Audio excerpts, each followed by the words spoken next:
కాకినాడలో 540 మాడిఫైడ్ సైలెన్సర్లను ధ్వంసం చేశారు పోలీసులు. ఈ సైలెన్సర్ల వల్ల శబ్ద కాలుష్యంతో పాటు ప్రమాదాలు జరుగుతున్నాయని చెప్తున్నారు. సైలెన్సర్లు రోడ్ రోలర్తో తొక్కించారు. నిబంధనలకు మించి ఈ సైలెన్సర్లు శబ్దం వస్తోందని తెలిపారు. బైక్ యజమానులపై కేసులు నమోదు చేశారు.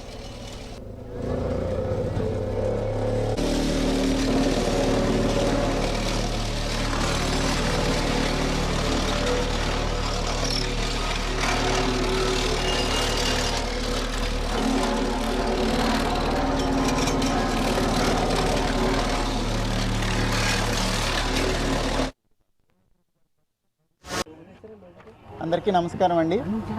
కాకినాడ డిస్ట్రిక్ట్లో ట్రాఫిక్ ఎన్ఫోర్స్మెంట్లో భాగంగా 60 డెసిబెల్ దాటి సౌండ్ వచ్చే సైలెన్సర్లు ఉన్న వెహికల్స్ సైలెన్సర్లు సీజ్ చేసి ఒక డ్రైవ్ లాగా కండక్ట్ చేసి ట్రాఫిక్ 1, ట్రాఫిక్ 2 రెండు పోలీస్ స్టేషన్లోనూ ఈ డ్రైవ్ కంటిన్యూస్గా చేశారు along with law and order police. Traffic 1 police స్టేషన్లో ఎప్పటి సీజ్ చేసిన సైలెన్సర్లు అప్పటికప్పుడే డిస్ట్రక్ట్ చేస్తున్నారు. ట్రాఫిక్ 2లో అన్నీ అక్యూములేట్ చేసి to send a good message, ఇలాంటి 60 డెసిబెల్ దాటే సైలెన్సర్లు వాడకూడదు అనే మెసేజ్ అందరికీ కన్వే చేయడం కోసం అవన్నీ వాళ్ళ డిస్ట్రక్షన్ డ్రైవ్ పెట్టడం జరిగింది. 2025 సంవత్సరంలో 169 కేసులు పెట్టి 2,20,000 రూపాయలు ఫైన్ ఇంపోజ్ చేయడం జరిగింది.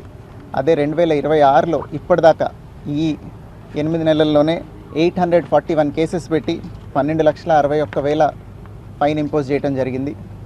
ఈ కంటిన్యూస్ డ్రైవ్ జరుగుతున్నప్పటికీ దీనిలో జనరల్ సిటిజన్స్లో అవేర్నెస్ వస్తే తప్ప ఈ 60 డెసిబెల్ దాటిన సైలెన్సర్లు వాడటం నేరం అని, దానివల్ల వాళ్ళకి పర్యావరణానికి హాని జరుగుతుందని, సౌండ్ పొల్యూషన్ జరుగుతుంది, దాంతోపాటు దీనివల్ల పక్కనున్న వాహనదారులు డిస్ట్రాక్ట్ అయ్యి యాక్సిడెంట్లు కూడా జరిగే అవకాశం ఉంది.